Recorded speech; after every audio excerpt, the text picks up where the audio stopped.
So my oldest childhood memory is actually of playing hockey in my backyard. And I remember grabbing 2 yellow sticks and an orange ball and running out, and we were in the backyard, we had a little tarmac, and my mom was giving me one-timers, and it was probably the greatest childhood memory I had. Fast forward a year, and I remember running outside, grabbing the 2 yellow sticks, orange ball, and calling my mom to come out. And this year, she kind of slowly made her way out and slowly sat down on the porch. And over that year, what happened was she developed MS, and it made it very difficult for her to walk. But the 2 things she told me that day I'll always remember. She said, sometimes your body doesn't allow you to do the things you want it to do, so you can't just be an athlete your whole life. You got to make sure you're more well-rounded. And the second thing she told me is that even though I can't play with you today, I enjoy watching you play. So from that day on, whenever I was on a court, a field, a track, wherever I was always playing, knowing that my mom was watching me, and I was always playing for her, so she was my inspiration. Fast forward a little bit, I was a little kid, and I found this jacket in my crawl space, and it was like a championship jacket. And I kind of saw some around town and didn't really know what they were about, so I brought it out to my dad. I said, hey, what's this all about? How do I get this? He said, you don't get this jacket. You got to earn this jacket. I said, well, how do you earn this jacket? He said, well, you got to win a championship. How do you win a championship? Well, he told me about this tradition-filled football program, St. Francis High School in Calgary, and it was all about the team and all about sacrifice. Everybody kept their helmet on the whole time, because as soon as you took off your helmet, you became an individual, and an individual can't win a championship. Everybody wore no names on the back of our jersey. We only wore the front of our jersey. We said St. Francis Browns, but we didn't write our own names on the back because that made us an individual. So I started learning about this tradition-filled program, and it got me so interested and so excited to play football that I felt like that was my biggest goal in my life, football, football, football. So I started playing minor football, and a bunch of my buddies, they all have uncles, brothers, cousins. They've all played football at this St. Francis program, and we all know what it's all about, and all we want to do is win, win, win. So 7th grade comes around, we're doing well, and all of a sudden I break my leg, and for the first time I'm away from football. So I remember what my mother told me, that at some point in time, I couldn't rely on my body. I had to do something else. So at 12 years old, I launched my first business. I started fixing computers. I learned how to fix computers, laggy computers. I'd fix them. My little brother was 10 years old. He went out, delivered flyers around the community. And before you knew it, we had people dropping off their computer. I'd fix them in the basement. My little brother would take the $50 from them, give them their computer. It was a very good business. I get out of my cast 10 weeks later, and I'm ready to go football, football, football again. So I was kind of like two-sided. I was a football player and an academic, so I worried about my school and football. That's it. So now I'm back to football life. And what do you know? I break my leg again 2 weeks later. So I was in a cast for 6 months straight. But during that time, we had a great business because we were the only 12-year-olds on the street with a computer fixing business. So it was a good experience for me to actually get hurt and take me away from sport because it actually opened me up to different things. So fast forward to high school, I finally got to this ultimate goal of mine, right? So if you think of it like a diving board, it was like a 10-meter diving board in this pool.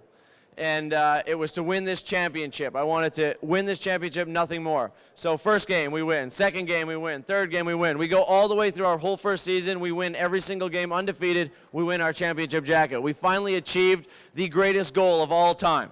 Next year comes. We win 1 game. We win 2 games. We win 3 games. All the way through the season, we win every single game undefeated. Now all of a sudden, we've done something that had never been done before.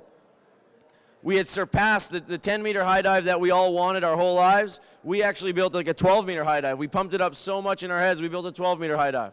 Third year comes, 1 game, 2 game, 3 game. We won every game there. We went undefeated all 3 years. And what it made me realize is in the pond, in the pool that I was in, the greatest thing ever would have been to win a championship. And we pushed past that so far that we actually surpassed anyone that came before us. And it made me really believe that anything is possible and you can really push past everything. So when I was applying to universities, I sent out my highlight tape and admission package to 50 schools across the state states. And I remember that because it cost $20 a FedEx package, and I only had $1,000 that I made, and I could only send to 50 schools. So I made a list of the top 50 I liked. And I included Harvard in this list because I figured, people said to me, why are you going to include Harvard? Like, you'll never do that. And I said, hey, listen, I was told that I'd never win a championship once before. And not only did we win 1, we won 2, we won 3 championships. So I felt there was nothing that could stop me from getting into Harvard. So I applied to Harvard, I applied to everybody else, and I actually kind of got my tape out and kind of got my admission pack out really late, in late February. And as you guys know, athletes, National Signing Day is in early February. So by the time I started hearing back from all these schools, they said, hey, we had a spot for you. You know, we really wanted you to come out, but unfortunately, we've already given away all our scholarships. We can give you partial scholarship, or we can't give you anything at all. And it was kind of a bunk moment because in 11th grade, when I sent everything out, every school wanted me. They said, send out your 12th grade. I sent out my 12th grade, and I was late, and now none of them could have me because I didn't go through the process. I didn't have a prep school, prep skills. I didn't have, you know, a counselor that guided me through this process. So I kind of missed the boat. So it's great to see you guys here because hopefully you're not going to miss that boat. So I decided, what am I going to do next? I don't know what I'm going to do. And then all of a sudden, I get this letter from Harvard, and it says, we'd like you to come out. We do a late admission process because we don't want to interrupt our students during exam period. So why don't you come on out and see if you can get in here? I said, great. So I had to add a few things to my admission package.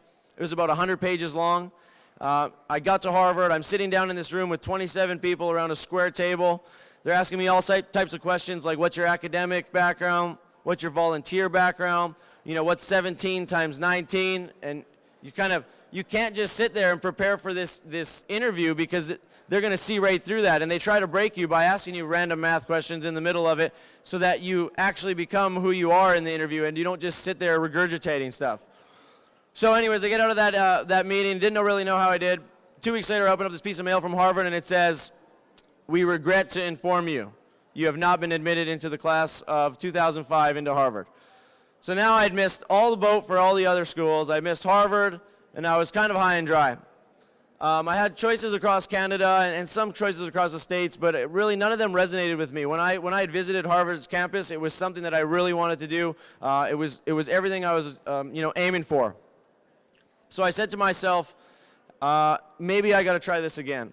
So I asked the football team, I said, if I played football for a year, would you guys take me? They said, yeah. I asked admissions, I said, what do I got to do to better myself? They said, you got to become more well-rounded. Right now, you're kind of like a six-sided guy. You got academics, you got football, you got some volunteer commitments, but you need to be more than six-sided. You need to be like 10-sided, 12-sided. And then you got to take your SATs and bring those up because they're not too high. So I went to Edmonton for a year. I played junior football. I managed a business for a year, a restaurant. I upgraded my SATs. I did everything that they said I needed to do. And then I reapplied to 50 schools again. I needed to have my backup schools as well as trying to go to Harvard. So now this time I got my tape out early, so I had offers from big name schools, Purdue, Cal Berkeley, Boise State, all the big football schools. So I could have done it, and they were good academic schools as well. But in order to wait for Harvard, I had to turn down all those schools because if I had signed with any of them, I wouldn't have been able to get into late admission with Harvard. So I turned down all of these schools that would have been my dream school to wait for Harvard. Reapply to Harvard. Now they have 200 pages, 100 pages from previous year, 100 pages from current year, 27 people, 17 times 19, 323, no big deal. I get the whole meeting going, awesome, right? But one gentleman asked me, he said, well, you know what, you've been outside of academia for too long. You don't know what it's like to read 1,000 pages a week. You don't know what it's like to write 100 pages a week.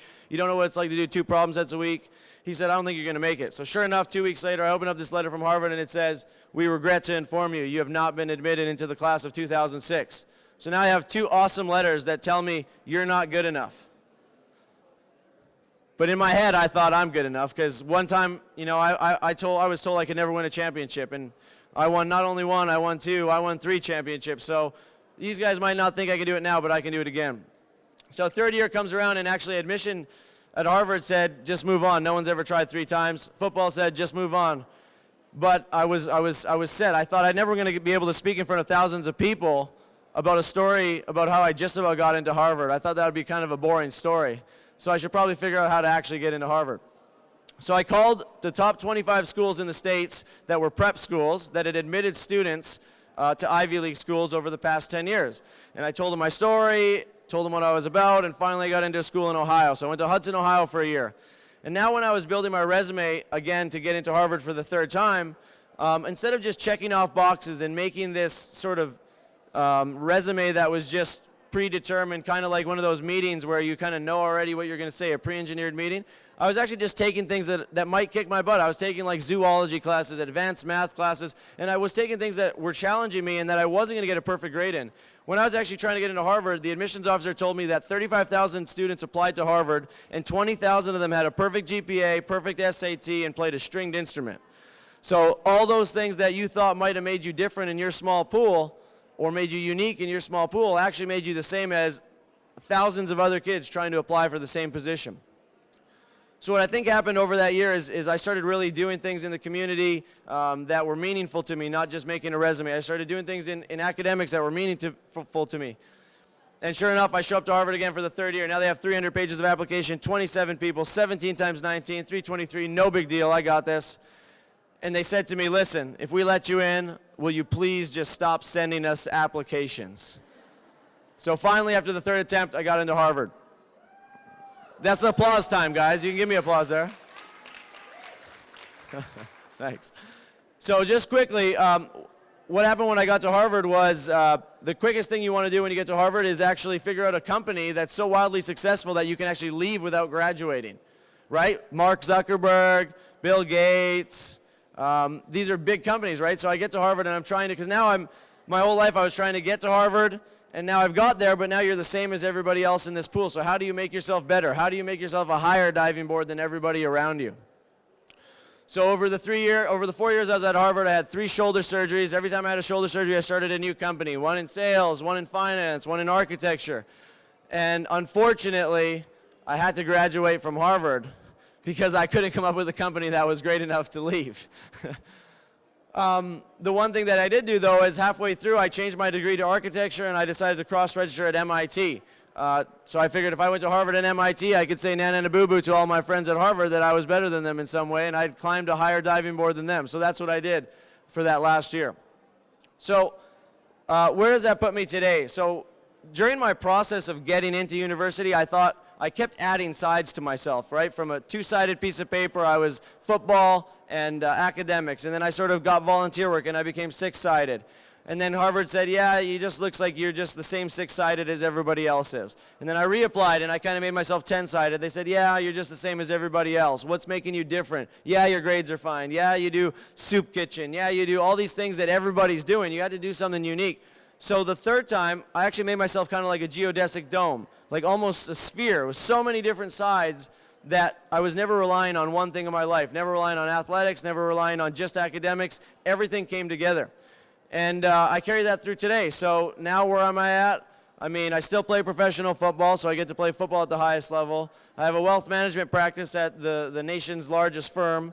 I sit on many boards for charities, one of which is that I'm most proud of is the MS Society of Canada, because my mother has MS.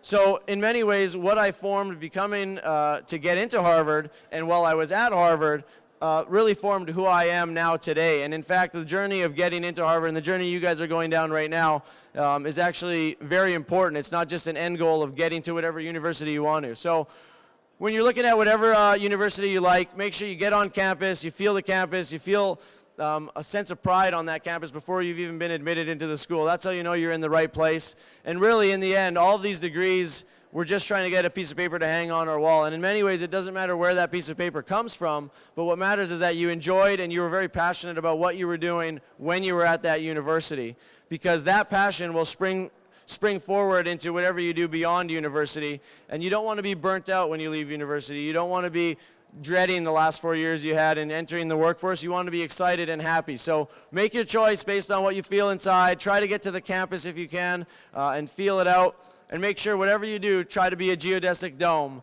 Have lots of sides to yourself, make them all genuine, and I can assure you that the admissions officer will see that that's who you really are, and that's not who someone else made you, like a counselor or a parent, but be who you are, and be happy with where you're at, and be passionate about where you're at. Thank you guys very much.